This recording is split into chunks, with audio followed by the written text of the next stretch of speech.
Bonjour et bienvenue dans Paris Tech Insight. Environ 70 fournisseurs, des centaines de coffrets cadeaux, des milliers d'activités. Voilà où en est aujourd'hui le marché du coffret cadeau. Alors ces petites boîtes, elles ont littéralement envahi les magasins mais aussi le net.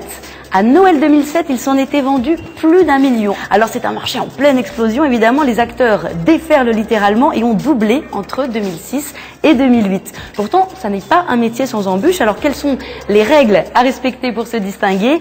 Le business des coffrets cadeaux a-t-il encore un avenir? C'est le thème de ce Paris Tech Insight. On en parle après avoir regardé ce sujet. Apparus sur le marché français en 2003 avec l'arrivée de la société belge Weekenddesk, les coffrets cadeaux ont trouvé très vite leur marché. En 2009, les acteurs du marché annonçaient 20% de croissance. Les nouveaux acteurs se multiplient. Des acteurs traditionnels du tourisme se mettent d'ailleurs en boîte, comme le Club Med, la Brittany Ferries et même la ville de Nantes. Il faut dire que ce marché est estimé aujourd'hui à 500 millions d'euros et qu'il implique à présent tout le secteur de l'activité loisir, des cours de cuisine au marché du luxe. D'un autre côté, les insatisfactions clients grandissent. Cartes cadeaux non utilisées, difficultés d'utilisation, conditions particulières restrictives. Alors le marché du coffret cadeau n'a-t-il pas été victime de son succès ? Ne risque-t-il pas de s'effondrer? Élément de réponse dans Paris Tech Insight. Bonjour Stéphane Degonde, vous êtes le président de Synco Senso. Alors déjà, présentez-moi votre société. Synco Senso, c'est quoi? Alors Synco Senso est un opérateur de services à la fois industriels, logistiques, monétiques, et nous accompagnons des éditeurs de coffrets cadeaux, des réseaux d'enseignes franchisés, des groupes hôteliers par exemple, à monter leur propre dispositif prépayé, c'est-à-dire soit un coffret cadeau, soit une carte cadeau. Alors c'est quoi l'intérêt pour justement une marque, un établissement, un prestataire de service de proposer une offre via carte prépayée? Quel est l'intérêt pour vos clients? Alors l'intérêt est multiple, c'est déjà une source de visibilité non négligeable puisque c'est une façon finalement de communiquer sur la marque via un dispositif qui est différent de ce qui se fait habituellement. C'est aussi un fort générateur de chiffre d'affaires additionnel puisque c'est une façon de capter une nouvelle clientèle, d'aller chercher des consommateurs qui n'auraient pas forcément été des consommateurs naturels pour la marque. Et c'est enfin un vrai relais financier puisque c'est un moyen d'aller prévendre en fait des produits ou des services. Et donc il y a cet intérêt évidemment non négligeable d'encaisser aujourd'hui de la trésorerie pour une sortie de produit plus tardive. Alors je vous présente Benoît Sinault que vous connaissez peut-être et qui a fondé Happy Time ex Happy Box. C'était en 2006. Aujourd'hui vous êtes le directeur général d'Happy Time. Pour vous c'est quoi les coffrets qui marchent le mieux en ce moment Les coffrets qui marchent le mieux, il y en a beaucoup. Donc nous sommes en fait une agence d'évasion et de loisirs. Donc les coffrets cadeaux ne sont qu'une activité. Oui, déjà spécifions que votre activité principale, c'est... Tout à fait. Nous sommes une agence d'évasion et de loisirs. Donc en fait, notre métier, c'est d'identifier et de référencer des milliers d'activités de loisirs partout en France. Et nous les distribuons sur différents canaux, soit pour vos loisirs au quotidien, donc au travers d'une centrale de réservation qui est happytime.com. Alors le coffret cadeau, c'est devenu populaire il y a très peu de temps. Ça existe depuis plusieurs dizaines d'années, mais c'est depuis le milieu des années 2000 que c'est vraiment devenu très populaire. Est-ce que c'est le reflet d'une tendance sociétale, Stéphane, à votre avis? Alors disons que le coffret cadeau est un concept qui est arrivé au bon moment, dans un contexte plutôt favorable. Il y a eu cet impact 35 heures qui a finalement offert aux salariés davantage de temps libre à consommer. Et ce qui est assez intéressant d'observer, c'est que finalement cette consommation de temps libre, elle s'est non plus faite sous la forme de loisirs, mais sur la mise en forme en fait du loisir. C'est-à-dire qu'on a essayé de créer un événement autour de cette consommation de loisirs. Benoît, est-ce que vous confirmez ces propos et surtout est-ce que vous pensez que c'est un effet de mode ou une tendance durable? Alors moi je confirme tout à fait ces propos. Effectivement, je rajouterais même à ce que disait Stéphane qu'il y a eu un côté praticité qui était vraiment innovant. C'est-à-dire que le marché du cadeau, on est tous à faire des cadeaux. Le marché du cadeau, c'est 50 milliards d'euros en France et c'est toujours un problème. C'est-à-dire que trouver une bonne idée cadeau, c'est pas toujours évident. On est toujours un peu à sec d'idées juste avant Noël. Et en fait, le coffret cadeau a mis en boîte des choses que les gens ne savaient pas fortement acheter. Littéralement, hein, oui. Voilà, et on a vraiment le circuit, la conduite de Ferrari est devenu un cadeau que vous pouviez faire aussi facilement que la boîte de chocolat et la bouteille de vin. Et c'est vrai qu'il y a eu aussi un engouement autour de l'innovation produit en fait de ces services loisirs qui sont arrivés chez les grands distributeurs. Alors j'en viens à ma deuxième question. Est-ce que vous pensez que cet engouement va se pérenniser? Est-ce que c'est une tendance de fond? Ou est-ce que ça reste superficiel? Alors nous, chez Happy Time, on est convaincus que le loisir cadeau a un avenir énorme. Je vais vous donner deux chiffres. Le loisir en France, c'est 14 milliards d'euros. Le cadeau en France, c'est 50 milliards d'euros. Le coffret cadeau, c'est 250 millions. Donc en fait, aujourd'hui, dans l'univers soit du loisir, soit du cadeau, le coffret cadeau ne représente qu'une toute petite part de marché en fait, de ce que peut représenter le loisir dans l'univers des 50 milliards du cadeau. Maintenant, que ça prenne le format et la forme d'un coffret cadeau demain, rien n'est moins sûr. Alors, je me permets de rebondir sur ce que disait Benoît aussi. On a pas parlé encore du marché du cadeau prépayé, puisque ce marché du cadeau prépayé est valorisé à peu près 2,5 milliards d'euros. Et les coffrets cadeaux le coffret cadeau est un sous-ensemble en fait de ce marché du cadeau prépayé, autour de 250-300 millions d'euros. Finalement, ce qu'on offrait avec le chèque cadeau, c'était davantage une valeur faciale, du pouvoir d'achat.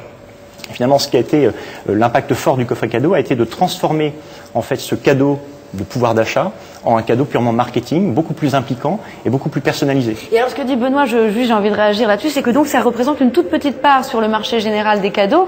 Donc selon vous, c'est un marché qui va se développer parce qu'on a déjà l'impression qu'il y a énormément d'acteurs. On a déjà l'impression que c'est un petit peu saturé, que l'offre est déjà pléthorique. Il y a une étude consommateur intéressante qui donne les mêmes résultats depuis 3 ans en France. Le premier cadeau souhaité par les Français, c'est un billet de 100 €. Et le deuxième cadeau souhaité par les Français, c'est une carte prépayée. Ces données-là existent depuis 3 ans dans le marché. Donc en fait, on est aujourd'hui dans les marchés européens en fait sur des données marché qui prévoient un bel avenir, on va dire, sur les cartes prépayées et en particulier donc les cartes prépayées loisirs telles qu'on peut l'imaginer dans le monde des coffrets. La valeur en fait de la carte, c'est avec la marque, le label.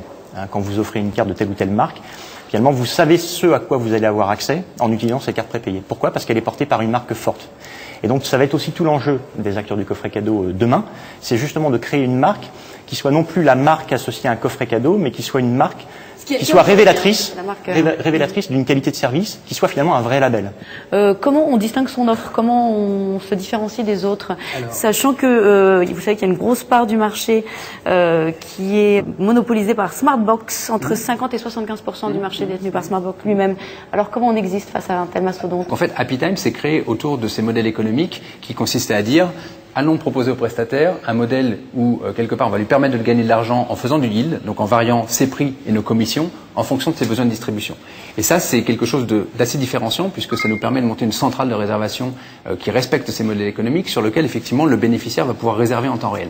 Une fois qu'on a su faire ça, on a pris cette technologie, on a dit, on va la basculer dans la boîte. Et c'est là qu'on arrive à se différencier par rapport à des éditeurs traditionnels où, quelque part, on réintermédie la prestation du coffret cadeau. Donc encore l'idée, c'est qu'on se ressent sur les besoins du bénéficiaire final du coffret cadeau et plus de l'acheteur ni de l'enseigne. Voilà. Et est-ce que ce business qui est quand même un business du loisir, du divertissement, du plaisir, est-ce qu'il a été affecté par la crise ? Alors ça, c'est un phénomène intéressant, pas plus que ça, on va dire ça comme ça. Alors pas plus que ça d'ailleurs sous ces deux formats.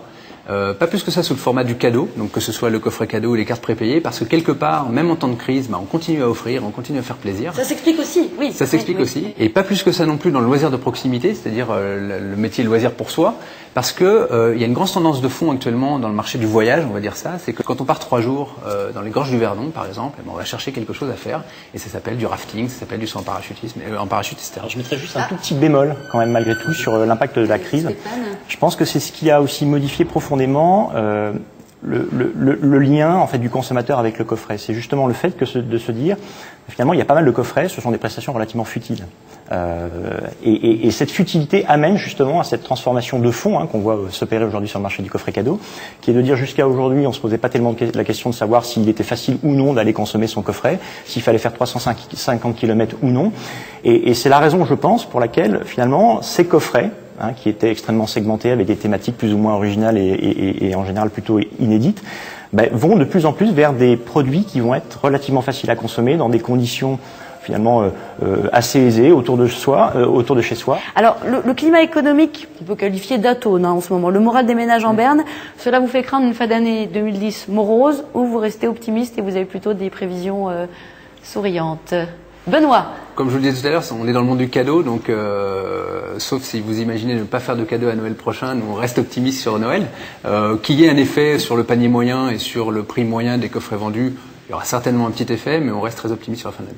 Stéphane, vous êtes optimiste pour la fin d'année et en général pour l'avenir ? On est très optimiste et on le voit d'ailleurs, on est extrêmement sollicité par les réseaux pour le montage de leurs propres solutions. Donc ça montre finalement qu'il n'y a pas de morosité ambiante sur le lancement de nouveaux produits, des produits innovants. Donc on s'attend à une bonne année en termes de développement. En tout cas, c'est ce que je vous souhaite, messieurs. Il est temps donc de nous dire au revoir. Ce sera la conclusion de cette émission. Merci encore d'y avoir participé. Merci à Télécom Paris-Tech de nous avoir permis d'enregistrer cette émission dans leurs locaux parisiens. Et bien sûr et surtout, merci à vous de nous avoir suivis. On se retrouve la semaine prochaine. Cette émission vous a été présentée par la Net Agence, la nouvelle agence sur Internet de BNP Paribas.